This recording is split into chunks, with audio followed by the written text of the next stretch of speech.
Magandang araw po sa inyong lahat mga kabayan at welcome back dito po sa PNR at ito ang mga karibin natin. Heto na, inaantay ng lahat, Duterte supporters di nakapagpigil, umaksyon na. Nako, Kongreso, Palasyo, natameme. Yan mga kabayan, patungkol po riyan ang ating alamin at bibigyan ng komento ngayong araw na ito. Pero bago po ang lahat, kung di ka pa nakapag-subscribe sa ating munting channel, please don't forget to subscribe. At palike na rin po ng video ito. Maraming salamat po. At ito na nga, simulan na po natin to. Sawa na ang bayan ko sa magnanakaw na tao.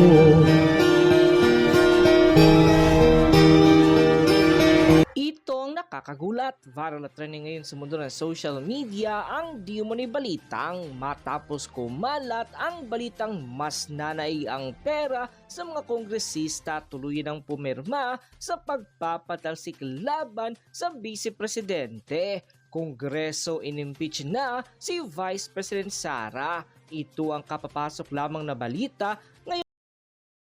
So yan mga kumbayan, babaha ng pera ngayon sa Kamara. Totoo kaya ito? Naku, ano sa palagay niyo mga kababayan? Babaha ba? Kasi yung pumirma po, no? Ano yun 215, no? Na kongresista ang pumirma dyan po sa impeachment against Vice President Sara Duterte. Aba, babaha siguro ngayon dyan sa ano, ha?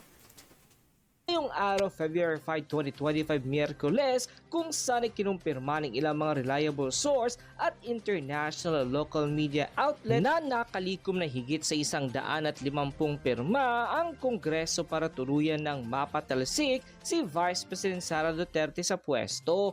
Ayon sa bali-balita ay tila tinapalan daw di umano ng pera at pangakong limpak-limpak na pondo ang mga kongresistang umayon sa impeachment laban sa Vice Presidente. Pero bago ang lahat mga kapinas, kung bago ka pa lamang sa channel namin ay huwag mong kalimutang mag-subscribe at pakiclick na din ang notification bell para mas maging updated ka pa lalo sa lahat pa ng bagong videos na i-upload namin.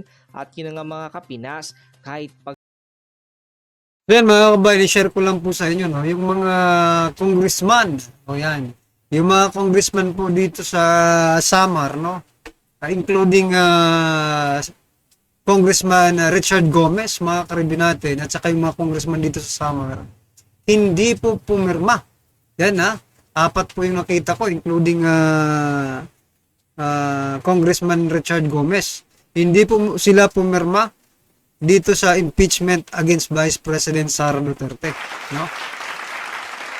pagkaisahan niyo pa ang Vice Presidente namin, hindi kayo magtatagumpay. Ito ang sigaw ng marami sa ating mga kababayan matapos lumabas ang balitang tuluyan na nga ng na-impeach ng House of Representatives si Vice President Sara Duterte. Banat pa na marami sa ating mga kababayan ay maituturing daw nila itong blessings in disguise kasi ngayon pa lamang daw ay alam na nila kung sino ang mga taong may tunay at totoong pagmamahal sa ating mahal na bayan. Sabagay, mga kababayan, maganda na rin po yan kasi maaga po nating nakilala itong mga hinayutak ng mga crooks na ito. Pero ito lang, nakakapagtaka, no? Kasi sila po nandyan sa Kongreso to represent, no? Yung mga constituent nila sa kanilang mga distrito. Pero ito lang ang tanong mga kababayan. Yan ba talaga ang desisyon ng inyong mga constituent? Ang impeach si Vice President Sara Duterte? Nagtatanong lang po mga kababayan kasi baka mamaya, no? Baka personal na interest nyo na yan. Hindi na po interest ng taong bayan, no? Ang inyong pinaiiral. Pero isipin nyo nandyan kayo dahil sa taong bayan, mga kababayan, di ba?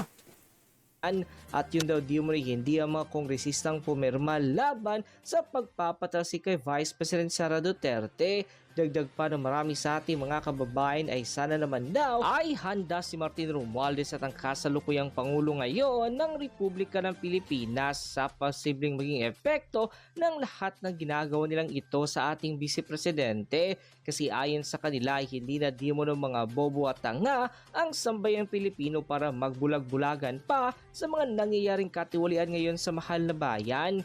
payo pa ng marami sa ating mga kababayan sa lahat ng mga pumirma sa nasabing listahan laban sa pagpapatalsik kay Vice President Sara Duterte ay kung umaasa pa silang mananalo sila sa darating na 2025 midterm election ay dyan na sila nagkakamali. Kasi matagal ang bulat ang marami sa ating mga kababayan at alam na nila kung sino ang mga taong dapat nilang pagkatiwalaan at suportahan na talagang makakatulong sa pag-unlad ng ating mahal na bayan. At ayon pa sa kanila, yung mga Duterte lamang ang mga taong may tunay at totoong pagmamahal sa ating mahal na bayan. At kung sino man ang mga taong kumakalaban sa kanila, ayun yung mga taong walang ibang hangad kundi magkaroon lamang ng kapangyarihan at magnakaw sa kaban ng bayan. Matapos nga lumabas ang balitang ito, ay umani agad ang Totoo po yan mga kabayan, no? Magnakaw lang sa kaban ng bayan. Kasi biruin mo ang issue po natin ngayon ay patungkol po dito sa BICAM report nito, BICAM, di ba? Tapos maglalabas ng statement ang ating Pangulo. Ang sasabihin niya, magbayad kayo ng tax, no? Kaya nakikiusap siya sa mga Pilipino na magbayad daw ng tax, mga kababayan. Biruin mo, nasaan, may issue ba tayo ng tax payment? Wala naman, di ba? Dahil automatic naman nilang kinakaltas ang mga tax natin.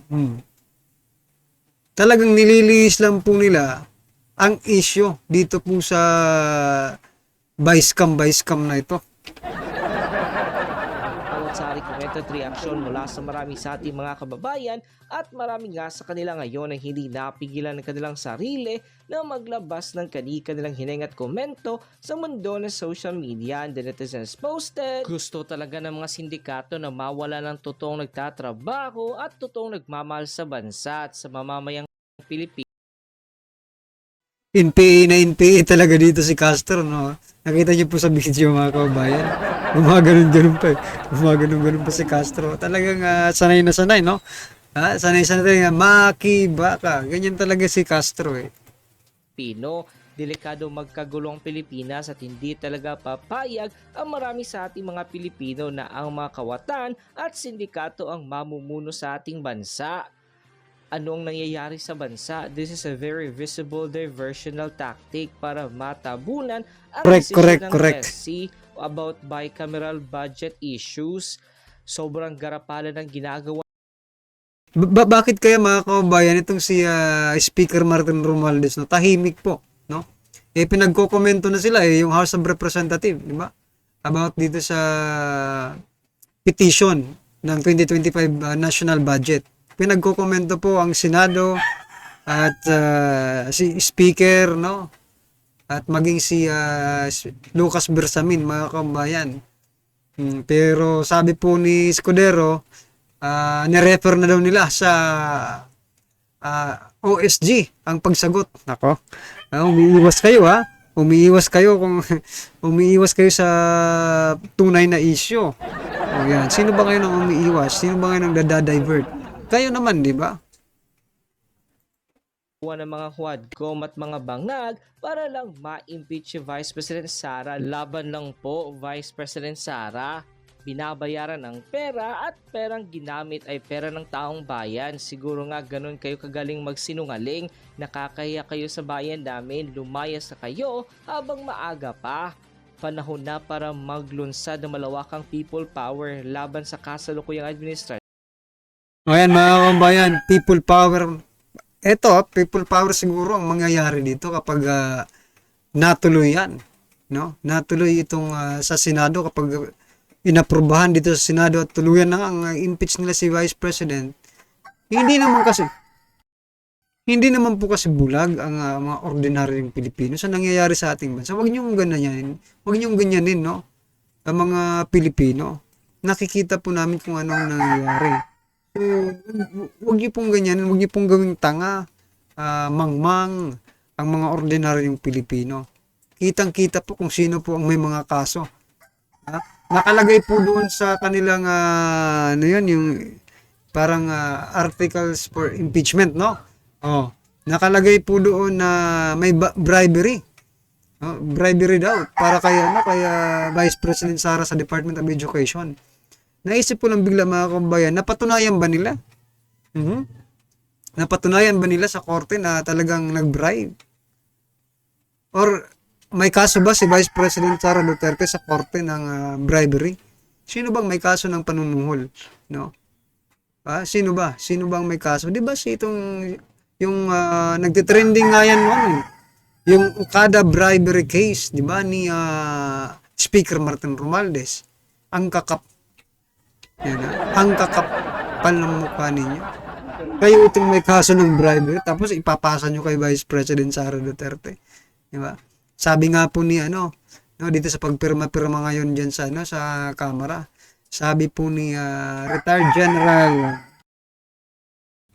Orlando De Leon, sabi niya po mukhang babaha.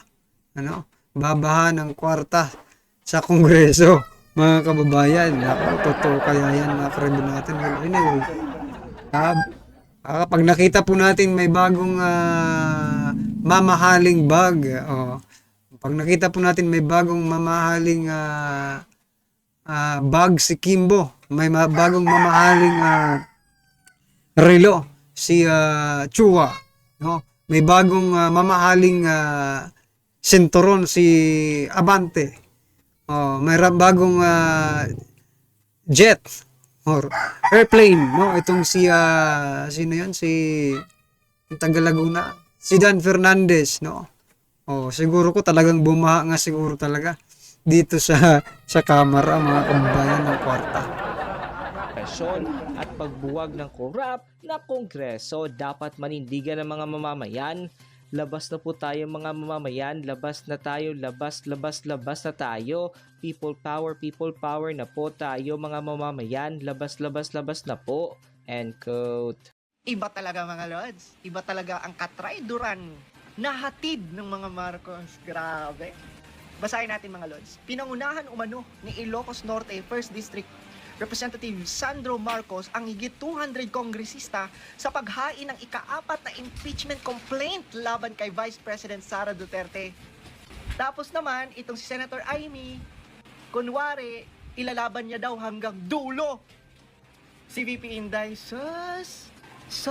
ang grabe. Masaya ka na dyan, Sandro?